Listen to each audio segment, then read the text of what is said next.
Dan saudara, di bulan suci Ramadan ini, semua umat muslim berlomba-lomba dalam berbuat kebajikan. Seperti halnya yang satu ini, organisasi Lembaga Peduli Duafa atau LPD Aceh Timur menggelar buka puasa bersama Muspika Kecamatan Perlak Barat dan puluhan anak yatim serta duafa.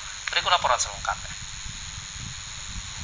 Kegiatan buka puasa bersama tersebut diikuti oleh Muspika Perlak Barat, tokoh masyarakat dan puluhan anak yatim, serta duafa yang bertempat di Masjid Manzilul Minan, Gampong Besa Seberang, Kecamatan Perlak Barat, Kabupaten Aceh Timur, pada Kamis 16 Mei 2019. Ketua LPD Aceh Timur, Safriani, mengatakan, selain buka puasa bersama, kegiatan tersebut juga menjalin silaturahim antara masyarakat, serta Muspika dan juga menyantuni anak yatim dan duafa, hingga diakhiri dengan kegiatan lainnya berupa tausiah.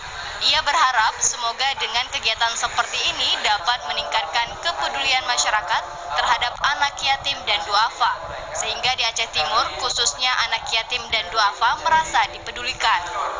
Timur terutama semakin ramai ataupun banyak orang yang ingin berbagi bersama duafa dan anak yatim, sehingga di Aceh Timur ini duafa dan anak yatim merasa ada yang mempedulikan.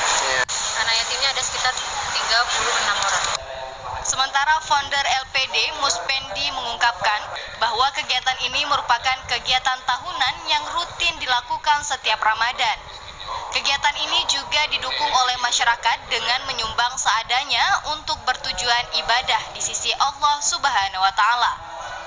Kegiatan ini merupakan kegiatan tahunan yang kita laksanakan setiap bulan puasa dan ada di beberapa titik, ada di Banda Aceh, terus Mawai, Aceh Utara, dan Aceh Timur.